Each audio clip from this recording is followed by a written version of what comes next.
What is going on, guys? On today's Collecting Keys Friday focus, we are going to be posting something a little bit different than the typical monologue episodes that Dan and I do. We're doing a little deep dive into something. Instead, we are going to be posting an episode that Dan recently guested on for the Real Estate Rockstars podcast hosted by Shelby Johnson. Shelby is an awesome real estate investor who was on our show back in episode 161. You should definitely go and check that out. It was posted last November 2023. And Dan was on the show recently, and it was a really good conversation they had specifically around hiring VAs and implementing them in your business. And we opted to share this episode because A, Shelby's awesome, and she does a really, really good job leading an engaging conversation. And B, it honestly gave an interesting side to Dan that was present without me kind of talking over him all the time and giving him the ability to show his expertise with somebody that isn't fully I would say indoctrinated with our normal conversation style, right? So anyways, this is a really awesome show with Dan being a guest on the Real Estate Rockstars podcast hosted by Shelby Johnson. You can probably see it directly on there as well, but on their RSS feed. But you should go and subscribe to the Real Estate Rockstars podcast as well, because they have a ton of great episodes over there and share a ton of knowledge. And let us know what you think. If you like these cross posts, if you don't like it, think it's interesting, you should shoot us a message on Instagram. I'm at Mike_invest. Let me know about your thoughts about going this direction. But either way, I thought it was a really, really good conversation, and there's a ton that you can glean from this episode. So anyways, enjoy this episode of Dan being a guest on the Real Estate Rockstars podcast with Shelby Johnson.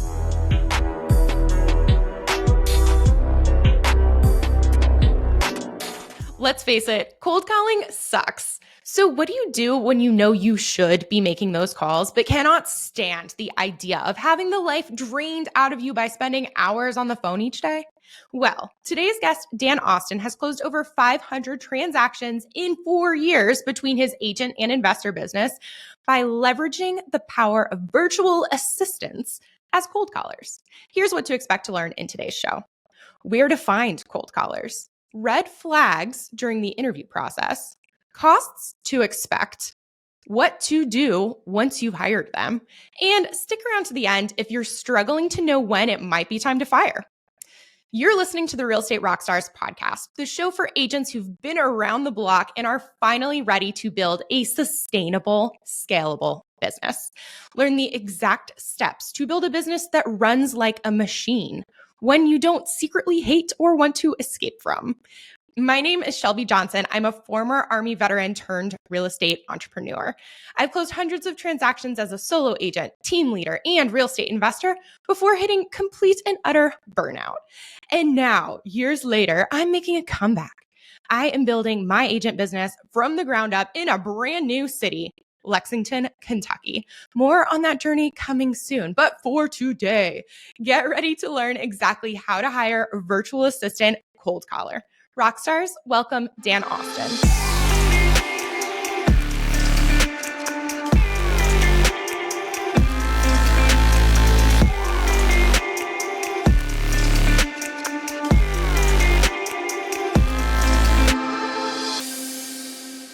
Dan, okay, let's pretend that I've got some open houses coming up and I know I should be circle prospecting those neighborhoods, but the idea of cold calling makes me cringe so hard. But you know what? I've just decided, I can fix this problem. I'll just hire a virtual assistant cold caller.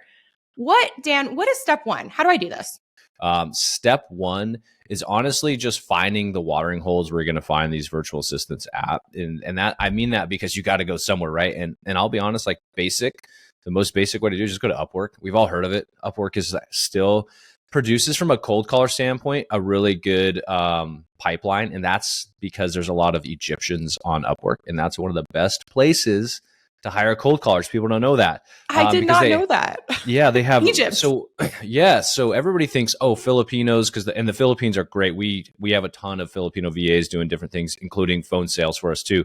But Egypt, actually, their English is one of they just train on it. They're really good. Their accents are really light, where you'll hear even with some Filipinos that are good, they'll have just like a slightly different accent that's just a little more obvious to like a US based audience. where the Egyptians can't really.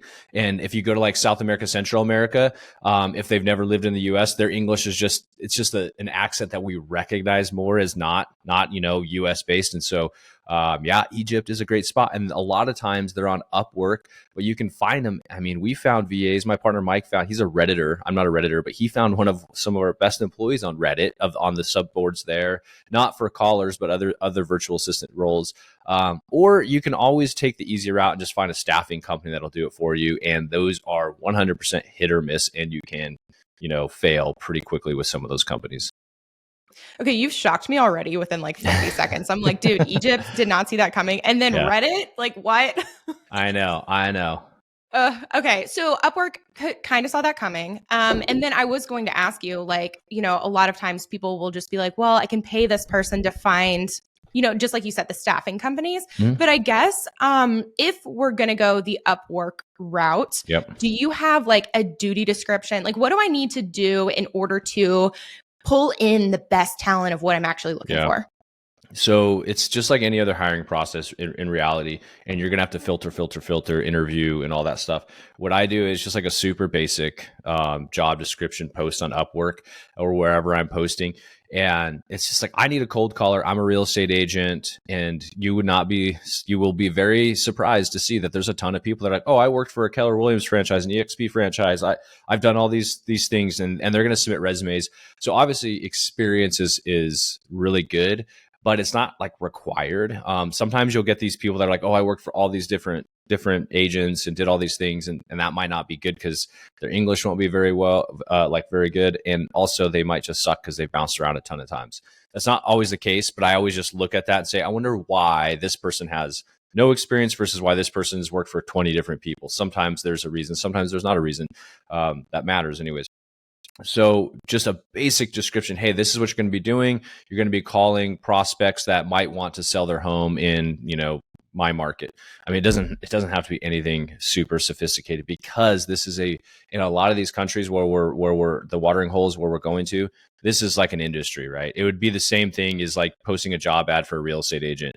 Do you want to go be your own boss and do these? You know how they are, right? Like it's so simple. Totally. Because everybody nowadays knows what a real estate agent does and kind of has in their sphere of influence knows someone that's already an agent. And so anyhow, basic job description, post it. And then when you're filtering it, this is the key, always ask them to post a recording of them. You can give them the script, attach the script that you would want them to use for like prospecting, and just attach it, say, hey, read this. Or one of the things I like the most, because they can't practice it, is say, hey, tell me about one of your favorite hobbies that you do in your free time. Because then they have to like come up, be creative, and you kind of get their personality a little bit too. Because, in reality, as a real estate agent, you're probably not going to hire, most people are going to hire 50 of these people. You're going to hire one or two of them for your business. And so you can, over a long period of time, you're going to build a relationship with them. So you want them to like fit into your culture. You want them to be a cool person, so to speak. Okay, gotcha. So very basic job description. People are going to submit resumes. You're going to tell them, hey, do some sort of a recording, either the script or tell us about one of your hobbies. Do you do any like assessments up front, like DISC assessment, Myers-Briggs, any of that stuff? Yeah, so I would recommend doing like a DISC, just because, like, again, if you're doing this, if you're bootstrapping this and you're like, I'm going to hire this person, I do want this person to work for me over a long period of time, and it's going to be one of maybe 2 or 3 callers you have, totally spend the time to do that and really see where they land out on the DISC. Because for somebody that's going to be calling, this is a tough job. Like, there's a reason why people don't want to do it themselves. It's tough. And people are you're going to sit on a dialer and you're going to be ring, ring, ring all day. They go to bed hearing the ring dial tone in their ear, crushing. Right? Like it's crushing, you know what I mean? And so they're doing that, and then they're going to get on the phone and they're going to get a couple FUs. Don't ever call me, you piece of crap. Why are you doing this? And then they're going to get some conversations. And so maybe in every single day they spent 8 hours calling for you, they're going to have 1 or 2 to 3 minute conversations. And that is worth its weight in gold, but that's what their job looks like. So you want to make sure that their DISC, which is, in my opinion, one of the best and simplest and easiest ways to figure out if a person is going to be good in a seat like a sales role. And then from there, what the nice thing about doing that is a bunch of them won't submit a call recording. Several of them won't do the DISC. And so you've already filtered out the people that would have never been good. And now you have, an application in probably a day or two, you're going to have 40 or 50 of these people that have applied to your simple job posting. And out of that, you're going to have at least 10 people that are good for you, that are just like worth your time to actually talk to.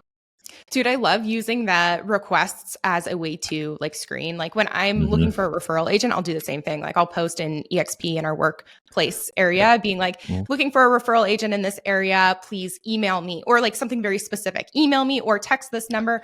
Everyone comments, everyone sends a DM and they don't follow the instructions. So I'm like, oh, cool. So from these 50 people, there's 3 people who can read. My job is so much easier now.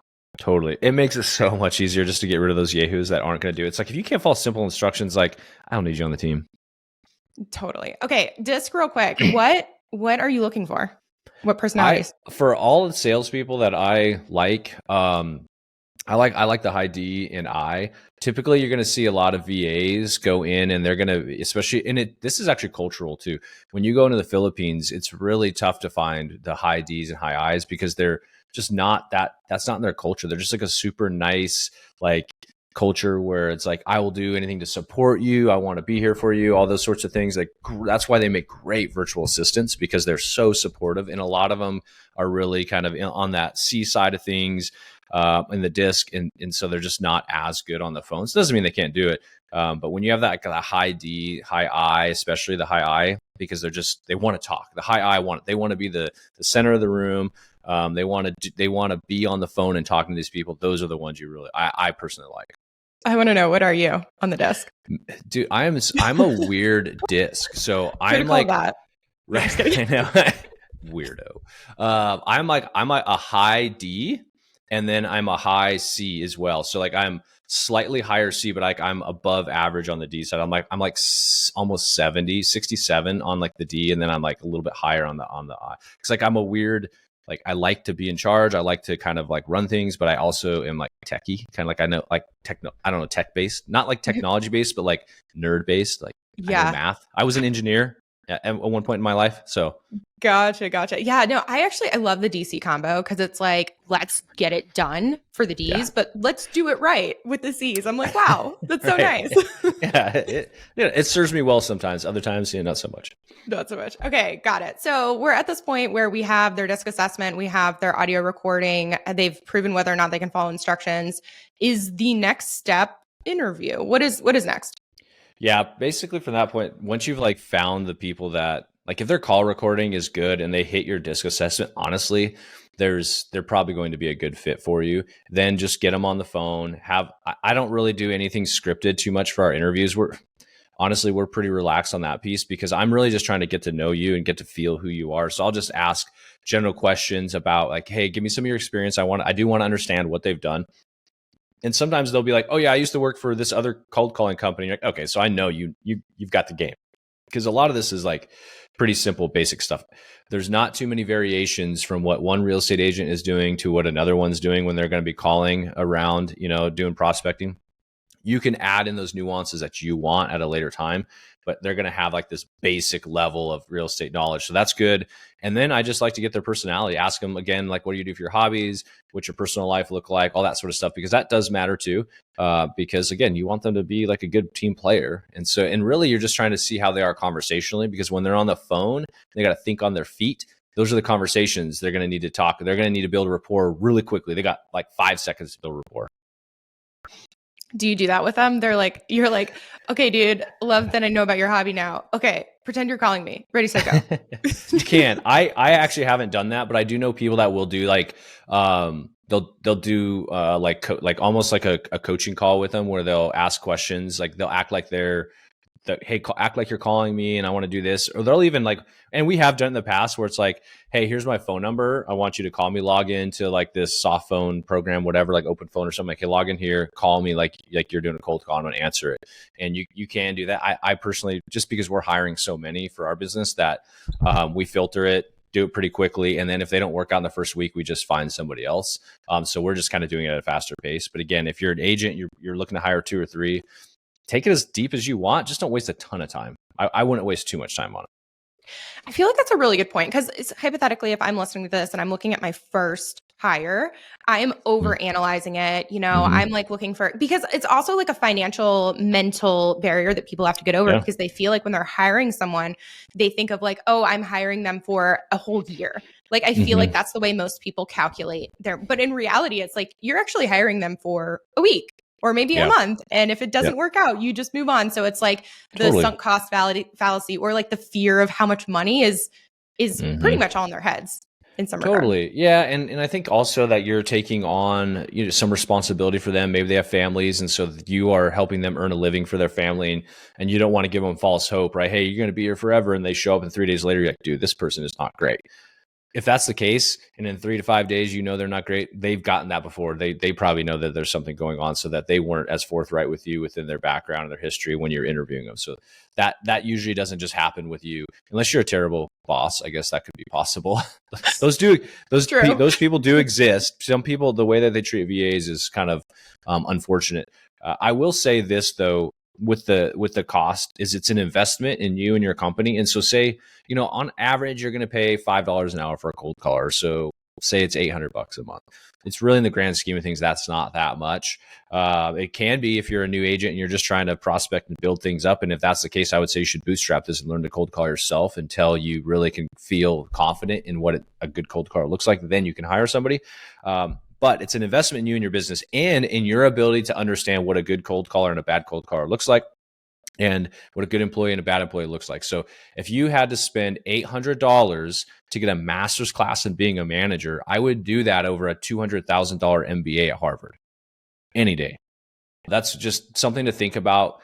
If you have a caller for 3 months, you're going to learn a shit ton from that, being a leader, being a manager, and also on how to grow your systems. And that will help push you to do it. So it's like that stuff. Don't think of it as a loss, because it's always a gain. It's like hiring a business coach.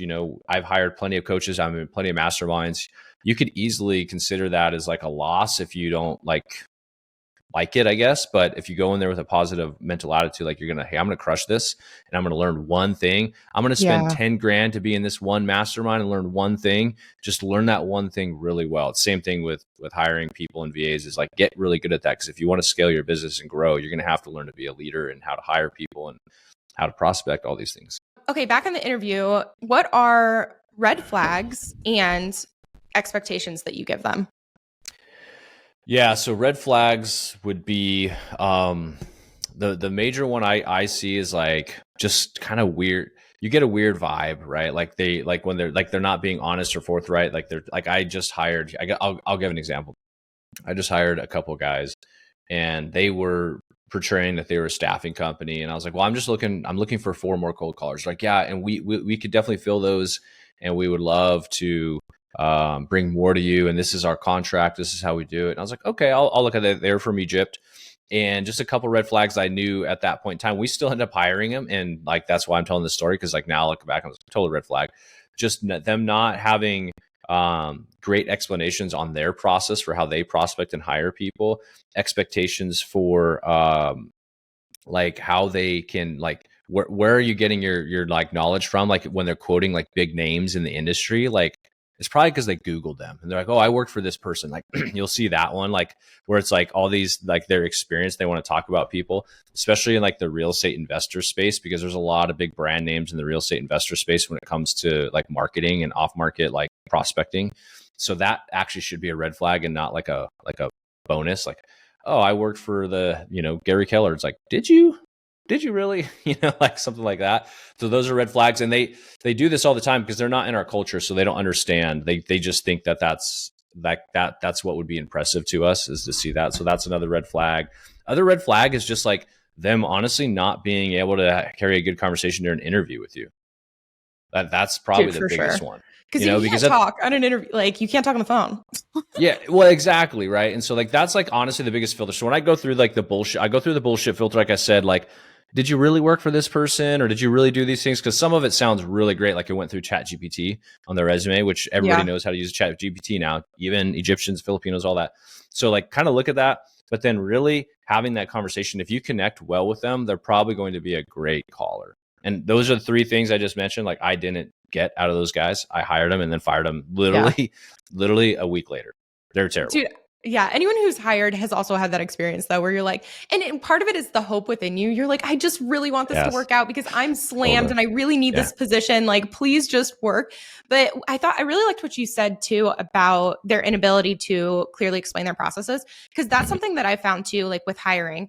It's like, there's two different types of hire. You're either hiring the person who's following into your own processes. And if you're hiring that person, you have to be able to clearly explain your process to that person, or you're hiring the person who already has their systems and processes. Essentially, you're hiring like a turnkey, like a professional type of thing, in which case they have to be able to clearly explain their processes. But either way, if there's not clarity, like the relationship, the hire, it's not going to last because they're not going to know what to do. Then you're going to get pissed because they didn't read your mind and figure it out on their own. And it's just a recipe for disaster. Totally. Yeah. And I think that's right where you would kind of ask like expectations. So like moving into the expectations, what do you expect of these people? You have to be super clear. And like as a leader, some of the best things, the most important things you can do is set expectations for all your staff, whether they're virtual or not. And this is where people fail, is they see their virtual, whether it's a cold caller or a VA or whatever, they just see them as like a tool for their business and not like a human being. Like they really are a human being and they really do want to do well for you. So give them that opportunity to succeed. So provide them expectations. And then when they don't meet those expectations, just hold them accountable to it.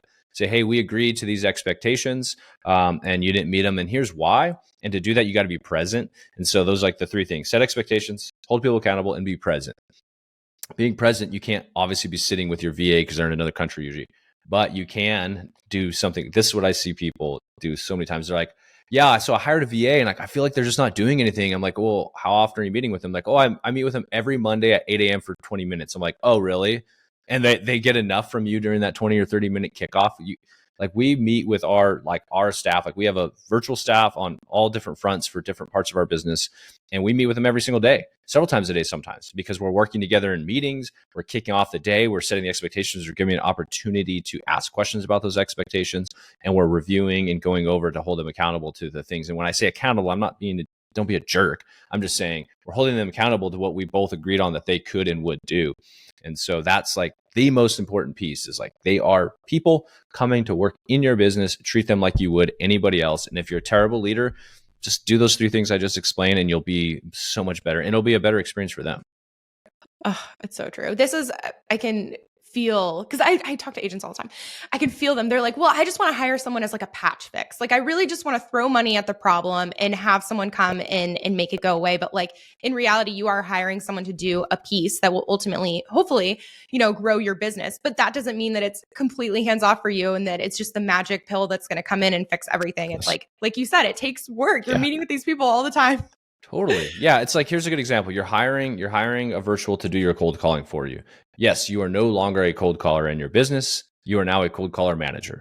So remember, there's some responsibility with that. So just take that be seriously. Like I said before, these are people and they might be supporting their family through your job. So just give them that opportunity to be successful, and you would be surprised. And my partner and I, like, we've learned that we've had like 70 different like virtuals just in like the back end of our business, like helping kind of build and systems and stuff like that. Yeah. And, as we've gotten better at that, understanding that, we've gotten better at hiring, first of all. But second of all, we've gotten better at understanding of how to fulfill them and how to coach and train them and develop them. Because the other thing you see is people just throw tasks at them. And now you have a virtual, like, oh, I hired them as a cold caller, but man, it would be great if they kind of like manage my pipeline too. And then, hey, could you do my invoicing? I don't want to do that anymore. You throw too many things at them. You remember you use the DISC assessment to hire them. They're high DI. You do not want them doing your invoicing. You know what I mean? Like you want them on the phones talking to people. Yeah, not a catch-all. Because then if you're too dizzy also like ping-ponging tasks around, then they're not going to be able to do the job that you hired them. But exactly. Okay, so at this point, you love them. The interview went great. And are you talking about money and start date, and how do you like wrap it up to move forward to the next step? Yeah. So simple. It's usually I post in the job posting how much it's going to be an hour. And like I said, usually it's like $5 to $6 an hour, just depending on the area where I'm hiring and what I'm hiring for. But typically $5 to $6 an hour. You'll see for some higher end, like more of like a lead management or pipeline manager, you're going to be like that $9 to $10 an hour. And that's usually going to be what we have found with a lot of that for success is like South America and Central America. They do really good with that stuff just They're a little bit more aggressive on that stuff. Egyptians, we have only used them in like team lead and calling positions. So that's where I say $5 to $6 an hour for that. And then of course, if you're looking for just virtual help, it's about 5 to 6. So anyways, going into the interview, they kind of know what they're going to be applying for. And then we just, start them out usually $5 an hour. And then if we want to bump them up to 6, we will, if they're doing really well after several months. Maybe they're kind of more in a leadership role within that calling part of my business. You bring on another junior caller or something like that. And from there, it's just, we have like a contract that, I mean, you can just write it up yourself, but like we just rocket lawyer this thing. And, it doesn't have really any major bearing other than like, you're just trying to make them feel like they have some ownership in this and you have some ownership in this. So just like, hey, here's the expectations within the contract that what you're going to be doing. You're going to be working 40 hours a week, 8 hours a day. These are the hours. Be very clear about that because, when it comes to hours and those sorts of things, you don't want them to be like, oh, well, I thought I could work these hours. You're like, no, like that's like 5 a.m. my time. We can't be cold calling prospects at 5 a.m. my time. So being super specific on like what your expectations are, your time zones, and they get it, they'll know it, but they're gonna always want to push the boundaries given the opportunity. So having all that laid out there, and then the expectations around time off and stuff too. You can do that however you want. I've seen it all over the place. But what I like to tell people, like, hey, I'm happy if there's something major going on in your life, I am happy to give you time off. And if like, some family member dies, all that sort of stuff, what you'll see a lot of times to help people not get caught up in this is all of a sudden somebody will have like a mom die and like, they'll have like something they got to drive somebody to the hospital for, then their internet will be out. Internet out is a big one. Like all these things happen all the time. Then it's like, I'm really sorry all that stuff happened to you, but I can't have that happening to you while you're my employee. And if you have that conversation, it usually stops happening. But that's why I'm saying being upfront with time off, like how you want to work that, how you want them to request that stuff, put that all in the document that you send them. And that's how we do it. Do you guys do like let them choose essentially the holidays, or do you do like US holidays or country dependent? Yeah. What is the process? That is a great point because like sometimes they celebrate holidays that are different. Like in Egypt, I'm learning that there's different days that they celebrate Ramadan and like how that works and all that sort of stuff. So I've had to learn that, and I'm totally cool. Like if you have a religious holiday or something else, like we definitely give you time for that sort of stuff, and it's okay. Usually it's unpaid time, but we give them time off for it. But yeah, you got to learn that if they're BSing you or not, because sometimes it's usually around like internet failing, whatever, or like my truck broke down, or just like I've heard it all, like honestly. But just being upfront with it is super important because, and you're right, the holidays, like giving them that, you don't have to like line it out like for the whole year, because I don't know what all the holidays somebody might be faced with, but they usually know what US holidays are too. And letting them know though, like what those are is helpful because they'll know that they're not going to be working on those days. Usually, like we don't have people calling on Christmas. That's just kind of bad practice. Yeah. That's a way for your company to be like, what the fuck, dude? What are you doing? No, why are you calling me right now? Yeah, totally. Yeah. Okay. So that's the agreement. Pretty straightforward, simple. Mm-hmm. And from there, the onboarding, is that next? Next step would be onboarding. So then from onboarding, like we do it super simple. It's like, hey, here's your start date we've agreed to, again, in that offer letter, start date. And then they just show up, and we usually do Zoom. And we personally, for our company, we use Slack, which you can get I think there's the free version. And so we make them log in every day. We'll have like a channel. Hey, logging in, logging off, taking lunch break. They have like a channel for the different teams in there, and explain what they're doing. And also they can ask questions. We can drop like call recordings. We can do anything in there from like just a digital archive as far as for the day or the week. And rest of that is just Zoom. We do our Zoom kickoffs with them. And so the onboarding is simple. Here's all the documentation, all the tools you're going to need. They might need access like to a tool like we use Batch Dialer. You could use Open Phone. Just depends on what kind of calling. Are you having them do a single line dialer?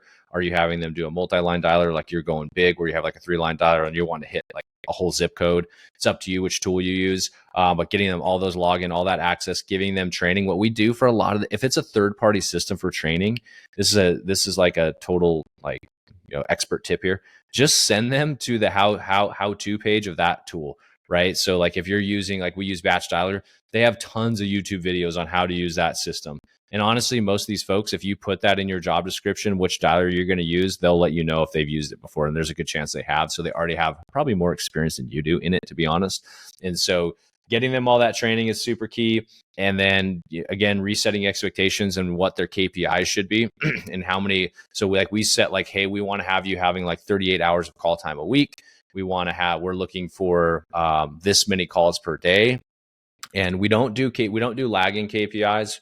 We do leading KPIs. So you don't want to say, I want you to find me this many prospects a day, because they have zero control over who answers the phone or the phone numbers you're giving them. You could give them a shit ton of bad phone numbers. Like that's not their fault, right? That happens. So really explain those KPIs and letting them understand where they can see the KPIs and see their performance. And that's really it. It's simple, especially when you're in the context of a caller. Tools, expectations, KPIs, get going. And then obviously work schedules and when they need to show up to the kickoff meetings. Okay. So open phone, batch dialer, these are not ones that I'm like super familiar with. Is this just like a call platform? Can you explain what these? Yeah. What these So are? batch dialer, because a lot of the calling we do is for other like real estate investors. So that's batch dialer is something that's been built and has been around a long time. They have an SMS platform as well. But they have a multi-line dialer, which basically means you can call, say, if it's like we use a 3-line dialer, you can call 3 phone numbers at the same time. And the first one that picks up, you answer, the other 2 get hung up. Right. And so you can call more people. And that's just what we use to get to more, to get to more people on our list. And open phone is just like that is just a soft phone, basically a VoIP phone. So you have to have phones like that, right? Because they're in a different country. They need to be able to log in and call. So you're getting calls. If you're receiving the call, you're receiving it from an internet phone, right? Something that they can have on their desktop. An open phone is one that we've used personally all the time because it's great for other employees that are virtuals so you can get them a US based phone number, and you can use that for like VAs just doing like back end work for you. If they need to call the utility company or they need to call somebody for you or your clients, it's a great tool for that. But it's also great for like dialing just, hey, here's the 20 people around the open house. Call these 20 numbers today and see if you can get someone on the phone. Okay. Yeah. Open phone. That sounds legit, because this is something that I get asked a lot about, cold caller. And then I have people that I connect with, but I don't have a cold caller personally. So like this in the weeds, I don't know it. Yeah. So, and that's always been something. So this open phone, basically, like hypothetically, they're in Egypt or they're in Philippines. They can download this application on their phone and they can do all of their calls. You said a US based phone number from their desktop, but it's not. Okay. So, and then how does that connect to your CRM, or does it? Like, is it also a software for like logging notes and setting follow-ups, et cetera? Totally. Yeah. So yes and no on all those questions. So yeah, they Love it. Some of them do connect it. Like, I guarantee, like, I bet you, like if you Googled like, VoIP phone that connects to Boomtown or whatever CRM you use, you'll be able to find one and it'll directly connect to it. So you can do it. It's kind of like we use HubSpot for a lot of our stuff. There's a lot of integrations for phone numbers within HubSpot as a CRM. I would be surprised if there's not CRMs out there that have it in, like our CRMs that we use have it built into. It has dialers built in, single line dialers that you can have these people call. So you basically get them a seat in your CRM and they call. And then of course that just adds right into, it just shows they called, they text all their notes from the call in that leads box within your CRM. And so definitely, and some yes, some don't. So I would say that the best place to start for that is to look at what CRM you're using and see if it has a dial function in it. A lot of them do now. Okay, that makes sense. So when they're onboarding, you are getting them set up on your internal communication with them, your own team processes, and then also getting them set up with wherever they're going to be doing their job, which starting place being the CRM, see if they have the call function.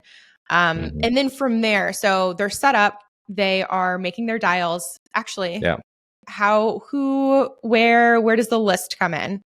Are you pulling it for them? Did you train them on how to pull it? What does that look like? I would, if you have a caller, I would not train them on how to pull the list. I would do it myself. But we have our own virtuals that pull lists for us. So they actually will go to, and we follow that they follow our exact process. They go to the data source, they go in, they check the boxes, they do these things, they pull it out, they dump it over here, and then it gets uploaded into the dialer. It's all like automated there for us with a human doing it.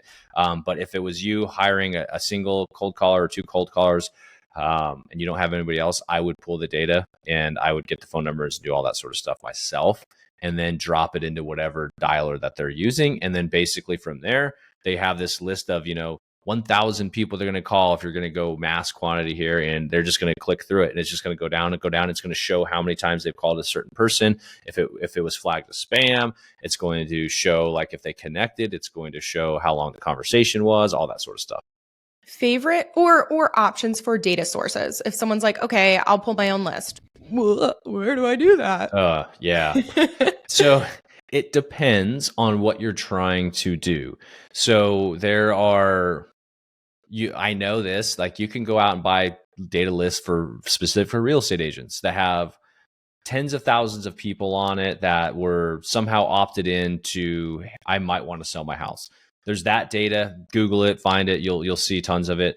We specifically, because we are specifically working with agents and agent investors that want to do a lot of the they want to buy rental properties. We use PropStream, and the reason why we do that is because we can filter based on all sorts of things. And it's investor friendly, it's investor focused. We can look at different financial metrics like loans and liens and reasons why a person might want to sell. We can look at everything from the type of house, the type of property, commercial, multifamily, single family. We can zone it down to a zip code. We can draw a line around the area we want to do it to. And an agent could use this as well. That's what we use specifically for, like I said, agent investors. But there's just tons of different data platforms out there now that are either investor specific or agent specific, just depending on what flavor you're looking for. Okay. Sounds good. It's all the same it's all the same data though, because ultimately what you're trying to do, if you're an agent and you're prospecting, what are you prospecting for? You're looking for people that might want to sell their house. Right. And so what indicators would somebody actually show if they want to sell their house?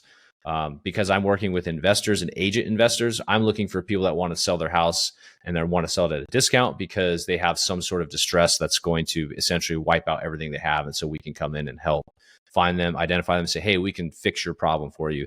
A lot of other agents are just looking for certain reasons why somebody else might want to sell their house. Maybe it's age, maybe like age of the home, how long they've had the home. And you might say, hey, on average, most people move every 7 years. I'm going to go pull a list of everybody that has lived in their house for like 6 years and cold call them. Okay, gotcha. Yeah, and I feel like that's a whole nother class. I don't want to get too off because we're talking about VAs, but like that, I mean, that's exciting too. It's like doing this strategy behind who do I actually want to target, because there's so much more control than I feel like the average real estate agent thinks. They're just like, oh, I'm going to post on social media and someone will reach out to me. But it's like, no, you can actually pick like who you specifically want to work with, what buyers or sellers. And then even in the sellers category, it's like, what type of problems do I want to deal with? Like, am I looking for the distress situation, or am I looking for, it's just so fun. But fun for another day. Okay. So at this point, they have the list, they're making the calls in your specific CRM system, open phone, whatever. My question is, are you with these newer hires, are you reviewing their calls? Is there, what does that look like? That's the accountability piece, right? And making sure that they're doing well. So every day with our calling team, we have a daily kickoff at 8:30 a.m. And we basically review calls, good calls, bad calls. Like, hey, this is why this was a bad call. This is why this was a good call. Hey, let's look at the script again as a group. We also are looking at call time, and we're looking at number of calls they're able to do the day before, just to make sure everybody's trending and on track. So we do it as a group. Hey, everybody on this calling team did these things. This is what we're expecting. These are the goals. And then we'll also do call reviews where it's like just listening to the recording and saying, oh, okay, like this is where you could maybe throw in a nuance to the script. Because as callers get more experienced, you want them to kind of move away from that script. Because the goal of the script is just to get them to get certain information. So once they're really good, like we have callers where they loosely use the script and then they just spitball. We have an agent that wants to represent people that sell land. So he has a very unique script for specific people that may want to sell land that he can connect to developers specifically. So he needs them to ask very, very important questions like, hey, is this land going to be developable? Is this person going to want to sell within this time frame? He has all these things.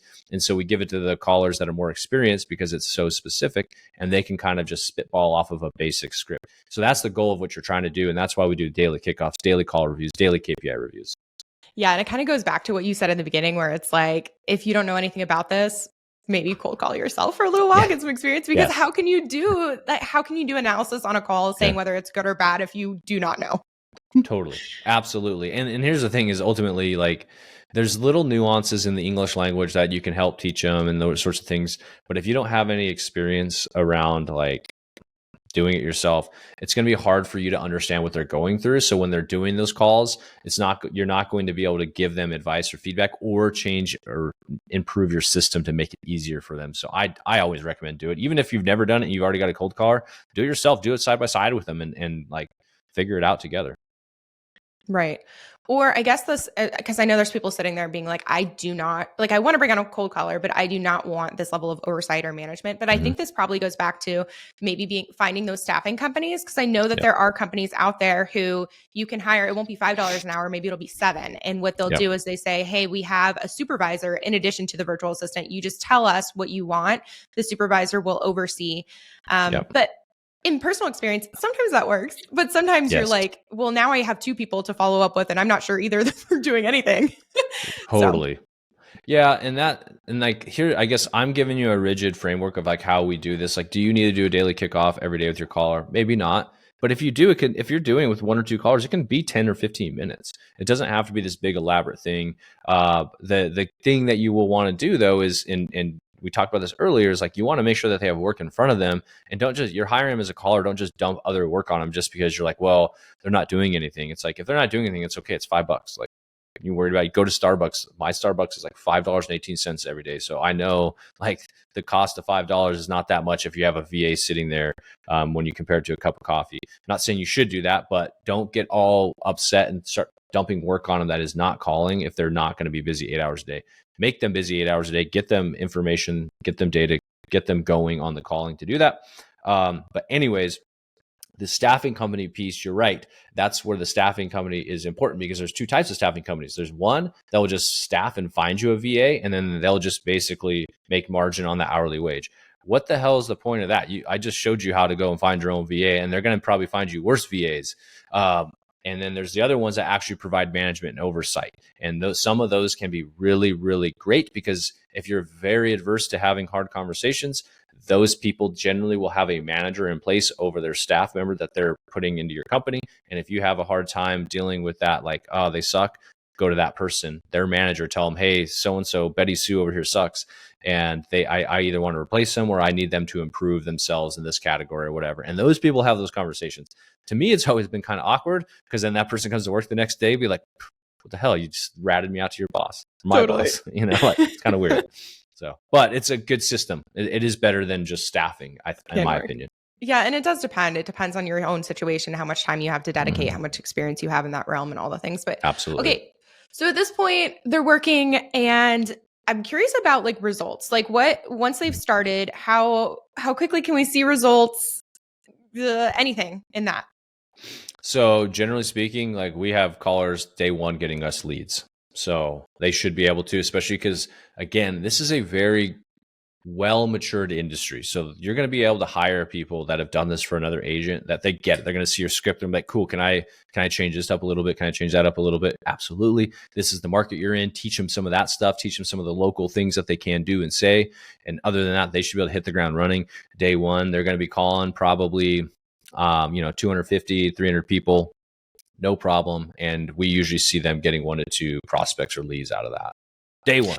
So like, depending on how much experience they have coming in, the person you hired, and how much experience you have, and making sure that they're ready to rock and roll.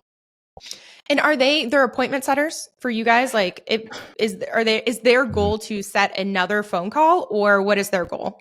Yeah. So the things that beyond like the little details of the script, their goal for me is to find people that are most importantly willing to have a conversation.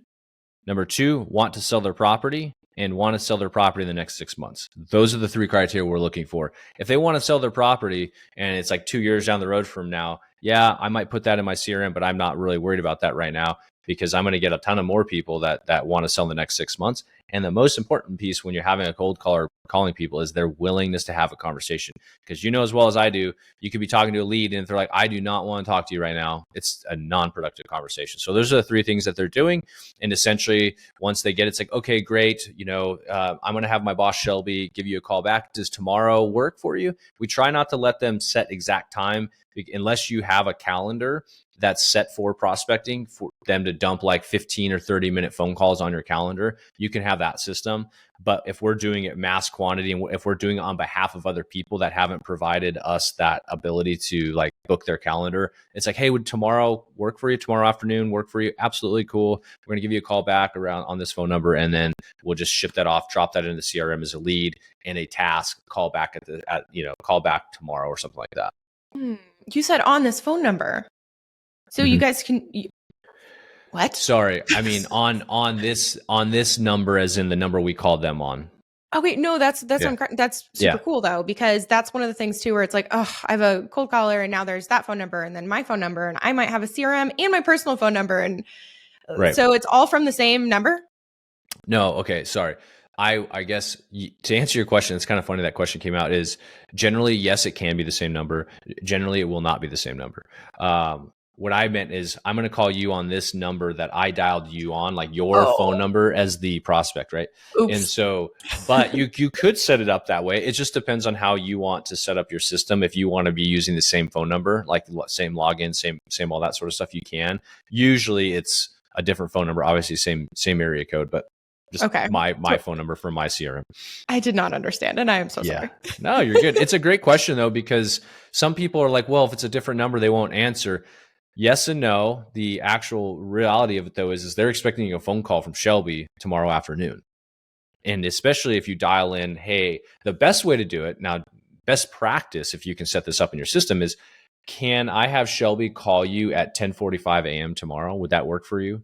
Absolutely. Now they have feel like some responsibility to answer the phone because they agreed that they would be getting that call. And now they know they're getting a call at 10:45 for Shelby. So any phone, when somebody tells you, hey, I'm going to call you, you see your phone pop up, you're like, oh, I don't know who this person is, like who's this number is, but I know it's Shelby calling because she told me she's going to call me at 10:45. So that's best practice. That can't always be done if you don't have the system in place for them to book on your calendar though. No, it makes sense. Okay, I think at this point we have gone through the whole processing, except for firing, which we could touch on. But what else? What did we miss? Anything? Dude, what else? You hit on more things than I was even thinking about before we hopped on the call. So I think we kind of vetted it out and we went through how you find them. Honestly, finding them is as simple as, because I said it's a very mature industry out there. You can find these folks $5 an hour on Upwork or any other platform. Upwork just happens to have, again, a lot of these. That's kind of the place to go to. The one thing I will say, because you brought up firing, so hiring and firing, be okay. Again, this is an investment in you and your company. Be okay if you kind of suck at the first time. If you miss and you get a terrible employee and they're not good or you weren't ready for them, that's okay.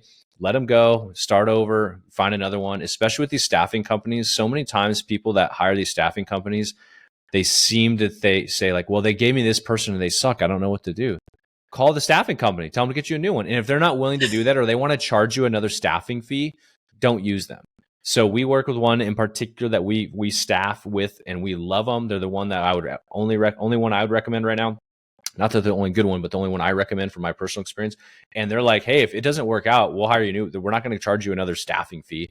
We're just going to go and find you a new person because we understand that sometimes people aren't meant to work in your company, like for whoever's fault it is, and we will go get you a new one. So don't be afraid to go get a new one. It just happens. I'm not saying they're throwaway tools, but find somebody that's going to work for you and your business. Because at the end of the day, you have to put food on the table. And so you need to do the right thing for your business.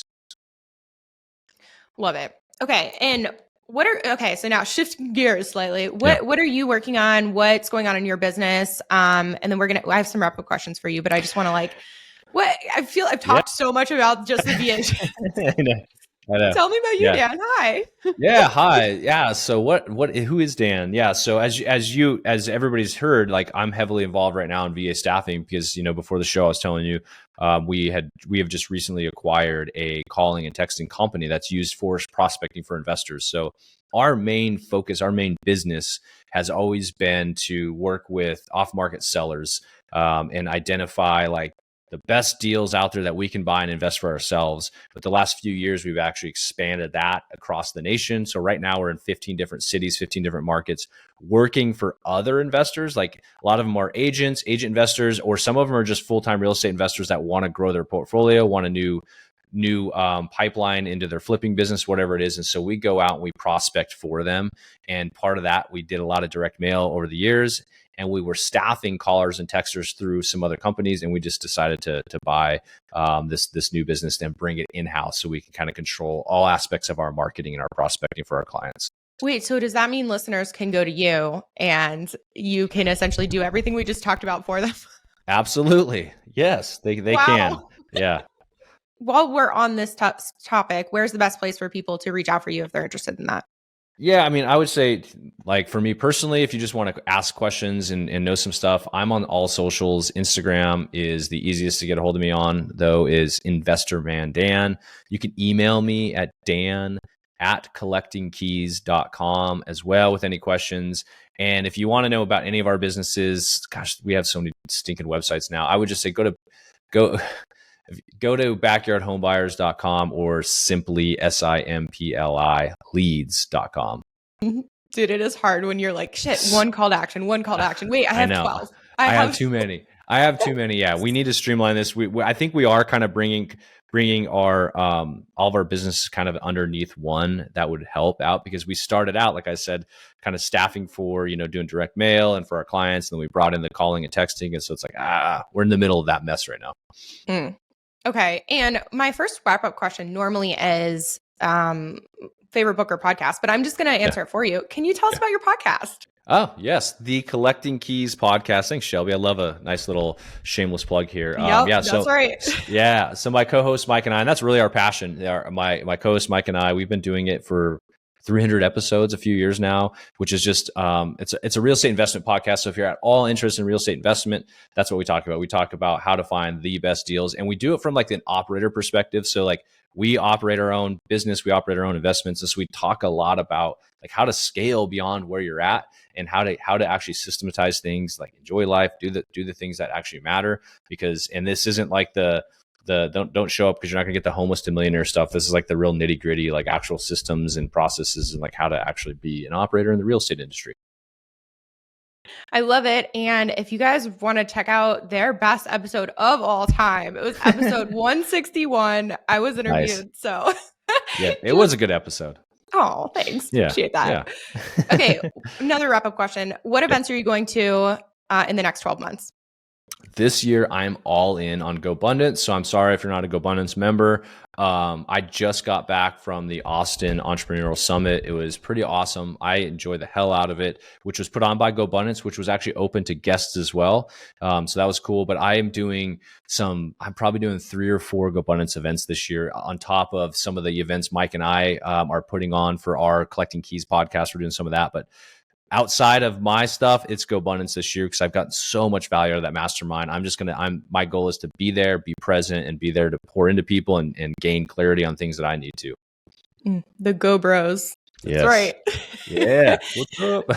Okay. Anything else that listeners can do to help you in your business? I would say just if you're interested in any of the stuff we talked about, I'm happy to share. Like the thing that helps me the most is getting in contact, networking, engaging with other agents, other investors, because honestly, as we all know, whoever's in our sphere of influence, it's something that can help down the road for business. So hit me up on Instagram at InvestorManDan. I love to talk about this stuff. And that's really the biggest thing I got. Perfect. I love it. And if you guys want to hang out with me and the owner of the show, we are The Shelby Show and Aaron Amuchastegui on the gram. Love to hear from you. Hit me up if you want details about the 2025 Real Estate Rockstars Mastermind in Austin, because tickets are selling out super quick. So you got to lock yours in. And otherwise, guys, that is all we have for today. Dan, thank you so much for coming on the show. And Real Estate Rockstars, thanks for listening.